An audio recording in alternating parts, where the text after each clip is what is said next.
Nous sommes de retour sur la chaîne de Master. Il fait extrêmement chaud, les oraux arrivent, et donc aujourd'hui, exercice d'oral un peu complexe pour nos amis qui passent les concours d'ingénieur en ce moment dans cette chaleur atroce. Euh, un exercice d'équation différentielle, en l'occurrence non linéaire. Donc pour les subs qui me regardent, suivez, ça va être un peu hors programme. Pour les SP en MP, confirmez-moi que tout ce que je fais c'est dans le programme, mais peut-être que l'étude non linéaire, des fois c'est un peu. Je sais que c'est. En fait, je sais plus exactement ce qu'il y a au programme de MP étoile ou pas. Bon, en tout cas, ça peut tomber à XENS, c'est sûr. Je sais plus exactement si vous avez bien ce théorème-là généralisé pour ces équations. En tout cas, ça peut tomber au concours, c'est très intéressant. Donc, on va faire cet exercice.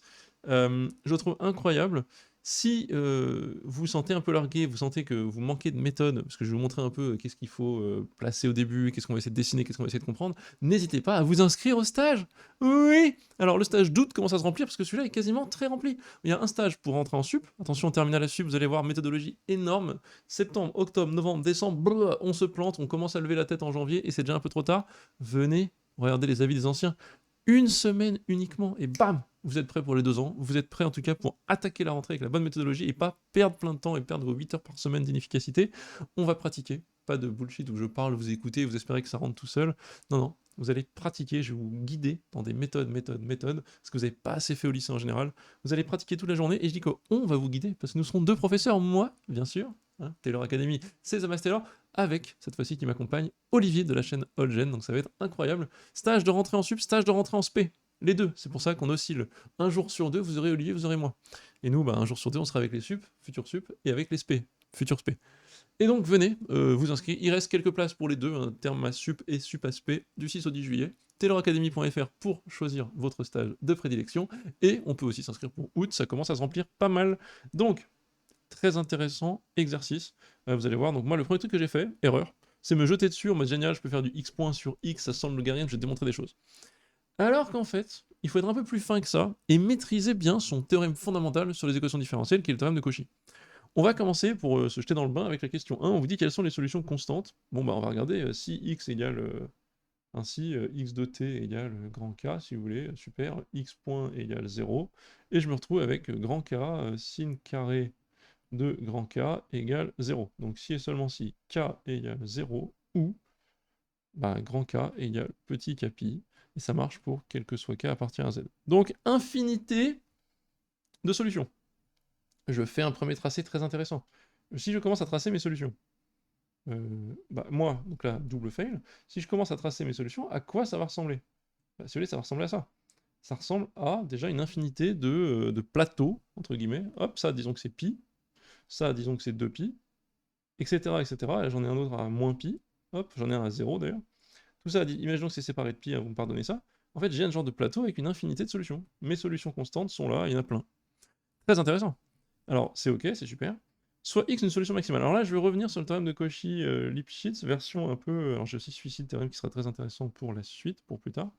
Théorème de Cauchy-Lipschitz qui nous dit, pour une équation différentielle, alors en l'occurrence non linéaire potentiellement, y' qui dépend de manière particulière soit de la variable t, soit de y de t elle-même, hein, voilà, donc non linéarité possible, avec f qui est définie sur un ouvert u de R2 et qui est continu localement lipschitzienne. Bon, ici, si vous voulez, f c'est x de t, sin carré de x de t, donc elle est carrément c'est infini. Par rapport à la seconde variable.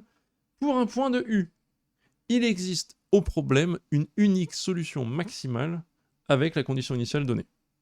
Cette solution est définie sur un intervalle ouvert, et il n'y a aucune solution à ce même problème qui ne soit pas autre chose qu'une restriction de la solution maximale. Qu'est-ce qu'une solution maximale?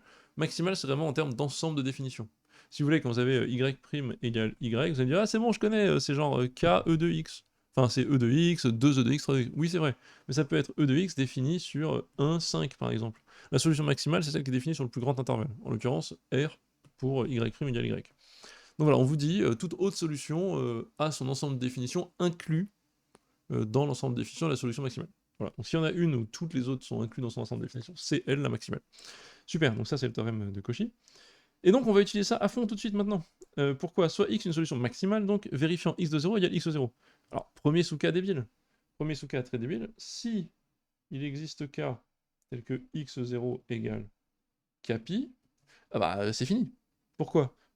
Je suis déjà sur un de ces points-là, et pour un point, une équation, il y a une solution unique. Je suis donc x de t la solution constante. On l'a démontré à la question 1, elles existent. X de t égale capi. Voilà, ça c'est bien, on nous demande de montrer qu'elles sont bornées et monotones, t'inquiète, elle est bornée, elle est monotone. Hein. Pas stricte, mais voilà. Donc ça, très facile. Si, quel que soit k, x0 différent de capi. Ah! Bah ça veut dire, hop, il existe un cas tel que x0 appartient de manière ouverte à capi, k plus 1 pi. Bon, c'est une manière un peu lourdingue de dire, enfin pas lourdingue, mais c'est une manière de dire qu'en gros on est là. Il existe un endroit où on est entre deux valeurs. Et là, on va utiliser la beauté de ce théorème. En fait, Y et C1, alors c'est pas écrit parce que là c'est une version, je l'ai chopé sur BibMat rapido, c'est une version minimale, c'est-à-dire que ça vous dit pas tout, ça vous dit le minimum de choses qu'il faut savoir, mais en fait, de fait, vu que tout ça c'est continu, Y' est continu, donc Y et C1. Donc là on vous dit, X0 est là. Alors petit rappel, pourquoi est-ce que deux primitives d'équation différentielle ne se croisent pas? Bah parce que, en fait, si on se croise quelque part comme ça, si vous voulez, dans mon axe, dans mes axes, si je croise ici, en ce point il se passe quoi? J'ai deux solutions ici, qui vérifient la même équation, qui passent par un même point. Ah bah, donc théorème de Cauchy, c'est les mêmes. Voilà, donc pas possible. Il y a une unique solution qui passe pour un point donné. Et donc ça ne peut pas se croiser. Et vu que ça ne se croise pas, bah qu'est-ce que ça implique? Vu que ça ne se croise pas, et c'est ça le truc intéressant, c'est qu'en fait pour cette question 2 de montrer que c'est x borné monotone, j'ai commencé à faire des calculs, donc je ne montre pas, ça aboutit pas de toute façon. Bah non, il faut juste dire, écoute, j'ai compris qu'il y avait une espèce de quadrillage infini comme ça, magnifique. Ça veut dire que ma solution, de fait, ne va pas pouvoir sortir de ce couloir. Bah non. Si vous voulez, on fait un raisonnement. Moi je vais dire par le théorème de Cauchy, mais raisonnement en 2-2, si jamais elle sort de ce couloir, genre ici, bah elle est continue, elle est même C1, notre solution maximale est C1, donc forcément TVI, boum, elle va passer par là. Or c'est impossible, parce qu'elle ne peut pas se croiser. Voilà, donc en fait, par le théorème, bon, un peu un corollaire du théorème que je vous ai fait à l'oral, mais vous avez compris, par le théorème, bah, quel que soit t, x de t appartient à kpi, k plus 1 pi. Magnifique. Ensuite, qu'est-ce qu'on peut dire? On nous dit de montrer qu'elle est bornée. Ça c'est fait, bah, juste par définition, en fait, de les primitives d'une équation différentielle ne se croisent pas. Donc on peut pas voilà, sortir du couloir. Montrer qu'elle est monotone, bah, en fait, quand on est, vu qu'on est dans un intervalle, on est soit au-dessus de 0, hein, dans un de ceux-là, soit dans un de ceux-là. On est toujours du même signe en fait. Donc, comme j'ai x point de t égale x de t fois sin carré, bon je me dépêche, de x de t, ça c'est positif, j'ai x point du signe de x qui bouge pas, bon c'est bon, j'ai x point toujours positive ou toujours négative, c'est facile, j'en déduis que x est monotone. X, ma solution, hein, c'est une fonction monotone. Donc elle est monotone bornée, et on l'a fait vraiment que avec le théorème de Lipschitz, ce qui est super. Petit 3, très intéressant, montrer qu'elle est définie sur R tout entier. On sait que la solution maximale est définie sur un ouvert.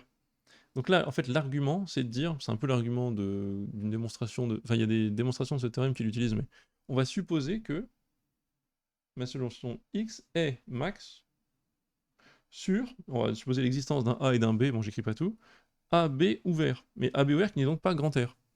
Ok. Et on va montrer qu'en fait, si on fait ça, on peut élargir, on peut prolonger par continuité x à une fonction x que je vais appeler x tilde, ce qui va briser l'hypothèse que x est maximal. Et donc on va dire qu'elle ne sera donc jamais définie sur un intervalle de ce genre-là, et donc elle sera définie uniquement sur R. Voilà, donc je vais faire B, mais on pourrait faire du côté A, c'est la même chose. Si x est max, machin, ok. Comme premier argument, si vous voulez, qu'est-ce qui pourrait se passer en B? Nous, on connaît des trucs qui vrillent un peu. En un point, on peut avoir un truc comme ça. On peut avoir du 1 sur x, et hop là, petite, comment on appelle ça, asymptote verticale, et ça part en sucette. Mais ça, c'est pas possible. Comme x de t borné, si vous voulez, comme la fonction, pardon, la fonction x est bornée, bon, vous avez compris, hop, comme x borné, limite quand t tend vers b de x de t, hop, en valeur absolue, plus petit que plus l'infini. C'est pas possible que ça parte en sucette. Non, on est coincé dans un couloir. Ça, c'est magique. Ensuite, il y a un théorème qui nous dit un truc très beau, c'est... parce qu'en fait, on pourrait aussi dire, mais attends, en un point, c'est pas dit, tu prends sinus 1 sur x, donc oui, en fait, c'est plus un exercice où on révise toutes les petites notions très fines de qu'est-ce que c'est être continu, être défini, etc. Sinus 1 sur x, ça oscille de plus en plus fort quand on approche de 0 sans jamais toucher, enfin, c'est vraiment dégueulasse. On approche du point sans jamais vraiment avoir de limite. Donc, faut faire attention à ça, mais on a un théorème qui nous dit, alors je sais pas comment il s'appelle, je crois qu'il a pas de nom, j'ai double-checké, on a un théorème qui nous dit, pour une fonction, alors en l'occurrence, elle est C1 ici, mais pour une fonction, comme, si vous voulez, alors vérifiez quand même et dites-moi s'il a un nom, mais moi il me semble que non. Comme la fonction t de x de t est, alors il faut qu'elle soit continue quand même, continue et monotone, elle admet une limite finie, et bornée en l'occurrence, mais voilà, une limite finie, c'est hop, et bornée pour la finitude, hop, une limite finie au bord de i. Enfin, aux deux bords, donc c'est au pluriel, mais voilà, on fait que en b ici. Mais ça c'est magnifique, pourquoi? Bah parce que ça veut dire que, ok, il existe L tel que limite, quand t tend vers b, de x de t égale L. Bon bah c'est bon, tout de suite je fais quoi? Soit x tilde de t égale, hop, L si t égale b, x de t si t plus petit que b, enfin sur AB. J'ai trouvé une x tilde qui est définie de manière continue un peu plus loin. Est-elle pour autant solution du problème? Pas encore. Il faut vérifier que x tilde est non seulement... Bon là elle est continue, ok super. Donc elle est continue, hein, bien sûr. X tilde continue, ça je l'ai pas dit. Pourquoi? Parce qu'on a défini le prolongement comme la limite de xt, donc forcément ça marche. Il faut montrer qu'elle est C1. Qu'elle vérifie le problème, bon ça va aller, et qu'elle est C1. Et ben là on utilise ce magnifique théorème de prolongement d'une dérivée de première année, que je vous ai remis version, version BIMMAT, là c'est très bien. Mais qu'est-ce qu'on a? Or, x point de t égale x de t sin carré de x de t. Là, à droite, tout est continu. Hein. Ça, c'est magnifique. Tout ça, c'est continu. Bah, donc, qu'est-ce que je peux dire? Ça tend vers, quand t tend vers b moins, si vous voulez, hop, L sinus carré de L. Oh, bah attendez, théorème précédent. Bah, ça veut dire quoi? Ça veut dire qu'en fait, f, enfin, x ici, va être dérivable en a, avec f' continu en a, et f' de a égale L. Bah donc j'ai x tilde prime de t égale, ok, hop, x' de t si t appartient à b, et je vais pouvoir dire L sinus carré de L si t égale b. Magnifique. Bah oui, je peux faire ça. Et donc en fait ça, c'est totalement continu. Je sais que x' de t va pouvoir être continuable par continuité. Enfin, je sais pas, prolongeable, pardon. Voilà, donc j'ai un genre de prolongement par continuité bis pour x'. Bah, donc x' est continu, donc x tilde est C1. J'ai une x tilde C1 qui vérifie le problème. C'est la même fonction, sauf qu'en un point, je peux la définir un peu plus loin. Ça contredit la maximalité de ma fonction de base, ça finit ma démonstration. Là, c'est donc, comment on appelle ça? Contradiction. Contradiction parce que elle est donc solution du problème en étant encore plus maximale que la maximale. Donc, x def sur grand R. Voilà, c'est magnifique, j'adore. Vous voyez, c'est très fin, et on peut faire les 3 premières questions juste comme ça. Ça, c'est super, j'adore. Petit 4, montrer que x de t a une limite, donc super, et qu'on peut la définir. Bon, intuition, hein, on a compris. Ma fonction x, elle est complètement monotone entre deux trucs. Bon, la limite, c'est soit k plus 1 pi, soit k pi, quoi. Enfin, d'un côté, l'autre en plus et moins l'infini, si elle est croissante, ou décroissante dans l'autre sens. Donc vous avez compris. Donc quand on vous demande de montrer qu'elle admet des limites et les déterminer, bon, les déterminer, c'est ça qui va être compliqué, mais on a t donne x de t monotone borné, c'est bon. Monotone borné, truc, hop, lim plus moins l'infini existe. Voilà. Combien elles valent? Alors moi le truc que j'aimerais faire c'est tout de suite, là je vais vous faire une petite démonstration contre-intuitive justement, c'est utiliser le fait que comme x tend vers L, x point tend vers 0. Mais alors là, attention, parce qu'on peut construire des trucs dégoûtants. C'est pas parce que, alors je vous le mets en grand, f tend vers L n'implique pas f en plus l'infini par exemple, f' tend vers 0 en plus infini. En fait, oui, dans plein de cas qu'on imagine, hein, bah si ma fonction elle est comme ça, regarde, hop, ça devient plat. Mais en fait, on peut construire des trucs dégueulasses avec des pics de temps en temps dans f', si vous voulez, des pics qui viennent infiniment fins de taille 1 sur 2 puissance n. On peut faire des trucs horribles. En fait, ça sera toujours faux. La fonction ne deviendra jamais nulle, si vous voulez, alors que la fonction f' ne deviendra jamais nulle, alors que celle-là, oui. Bon, ce qu'il faut démontrer, c'est que ça fonctionne dans les conditions du problème. C'est-à-dire quand on a une fonction qui vérifie ce truc-là, en fait on sait qu'elle est, alors elle vérifie plein de trucs, hein, en l'occurrence elle est bornée, monotone, et elle vérifie ça, là on va pouvoir démontrer ce truc-là. On va pouvoir démontrer ici que, montrons que x de t tend vers L implique x' de t tend vers 0. Ça c'est la première étape. Je peux le faire ici dans ce cas en gros parce qu'il y a les bonnes conditions.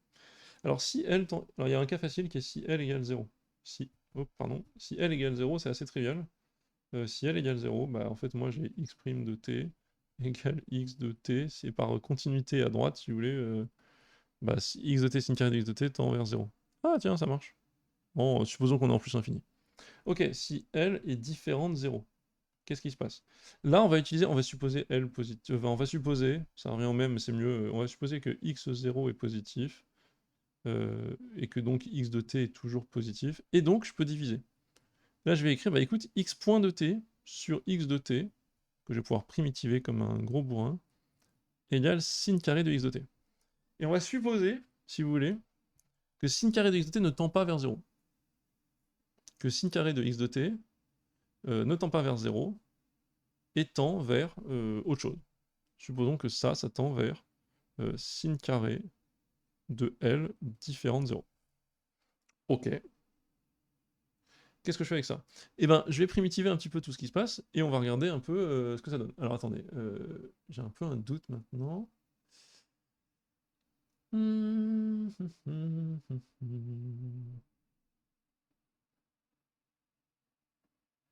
Non, c'est bon. Ça veut dire quoi? Si elle tend vers sin carré de L qui est différent de 0. Si, c'est bon, c'est bon, c'est bon, c'est bon. Je vais le faire en version. En fait, il y aurait une manière de le montrer avec une intégrale entre 0 et plus infini d'un truc là. On pourrait montrer avec les théorèmes de P assez vite que nécessairement la fonction elle devient nulle. Et donc ça irait. Mais bon, malheureusement, là on n'a pas trop cette. Enfin, je vais plutôt le faire en version sup. Là, je peux montrer que. Oui, en gros, on a ça. Donc, sin carré de L, bah, c'est pas différent de 0 en fait, ça va être positif parce qu'elle est positive. Donc, sin carré de L, positif strict. Ok, et donc j'aurai un moment, je vais pouvoir dire.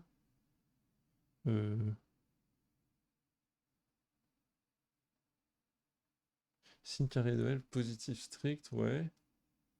Mais ça veut dire quoi? Si sin carré de L est positif strict.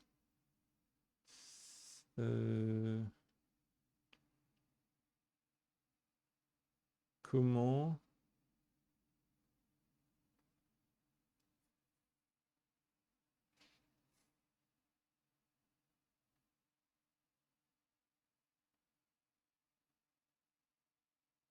J'ai un doute.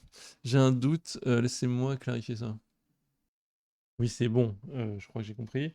On sait que x de t, si on suppose que x est positif, donc x de t, enfin on suppose que la fonction x est strictement, vu qu'on est du côté positif, on a une fonction qui est monotone comme ça, on a, quel que soit t, x0 si vous voulez, plus petit que x de t,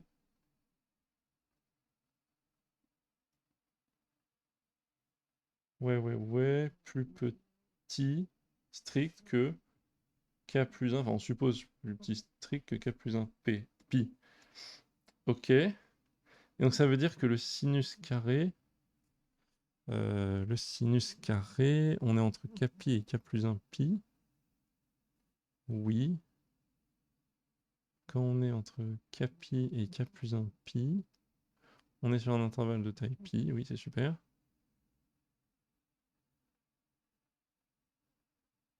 Le sinus carré, il ressemble à quoi?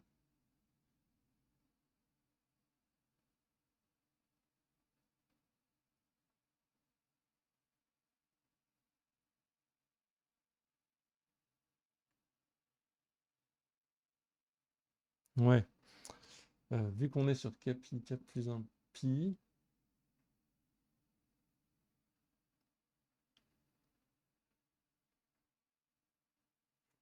en fait mon sinus carré il ressemble à ça. Si je me trompe pas. En fait, c'est plutôt ça le truc. Sinus carré, donc ça vaut 0. Ça fait ça, comme ça. Un truc comme ça. Et là, je suis entre un k pi et un k plus 1 pi strict. Donc en fait, le sinus carré est bien tout le temps plus grand qu'une certaine valeur. Ça qui est ouf. Et là, c'est fini. C'est bon, je l'ai. Oui, c'est bon. C'était un truc de tout bête, mais il fallait que je fasse le dessin. Donc ça, c'est sin carré. Donc, j'ai toujours sin carré de L positif. Donc en fait, non, j'ai une valeur que je vais jamais dépasser. Que je vais appeler, je sais pas moi, U, si vous voulez. Hop. Moi, je sais que il y a une valeur qui est toujours vraie. Donc, quel que soit t, je vais avoir x point de t sur x de t supérieur strict à u. Et c'est là que ça va partir en sucette parce que je vais pouvoir primitiver tout ça et dire que ça me fait log de x de t moins log de x0 plus grand strict que U fois t moins 0, ut. Ça tend vers plus l'infini, donc ça tend vers plus l'infini, par théorème de comparaison. Or, log de x de t qui tend vers plus l'infini, c'est pas possible parce que x de t est borné. Donc quoi? Ah, bah donc le truc qu'on a supposé est faux. Donc ça, c'est faux. Et donc sinus carré de x de t tend vers 0. Et donc x' tend vers 0. Parfait, c'est fini. D'où, par contradiction, non. D'où sin carré de x de t tend vers 0. Et donc j'ai bien montré que x point de t tend vers 0 dans tous les cas. Magnifique. Si x point de t tend vers 0, bah c'est fini en fait. Parce que tout simplement, je peux juste dire que x point de t tend vers 0, et donc mes limites, en plus ou moins l'infini, c'est quoi? Ben, j'ai L sinus carré de L égale 0, quoi. Donc c'est fini maintenant. Je peux juste dire, ok, je passe la limite de chaque côté, je me retrouve avec, j'ai envie de finir sur la même page, mais ça sert à rien. Donc j'ai 0 égale L sinus carré de L. Magnifique, les limites existent. Il faut qu'elle vérifie sinus carré de L égale 0. C'est bon, je sais que c'est k pi, k plus 1 pi. Enfin, dans le cas où c'est croissant, ça peut être k plus 1 pi. Donc j'ai bien la limite qui est... À la limite, je sais que moi j'ai 0 plus petit strict que L plus petit ou égal à k plus 1 pi. Et ben là, je montre que ça peut être que ça, par le théorème de la limite monotone, on a un truc facile. C'est bon, voilà, le truc qui m'a manqué, qui m'a fait un peu bugger, c'est ça. J'espère que c'était clair, j'ai pris beaucoup de temps sur cet exo, il est vraiment intéressant. J'espère que ça vous a bien fait revoir vos théorèmes. Et revoir tous ces petits théorèmes en fait, sur les fonctions de première année, limite de qu'est-ce que c'est C1, qu'est-ce que c'est défini quelque part et tout. Voilà, j'ai trouvé ultra précis, ultra sympa. Et bah, j'espère que ça va vous inspirer. Et je vous dis à la prochaine. Inscription, Taylor Academy, il reste des places. Oui, j'ai déjà dit, je recommence.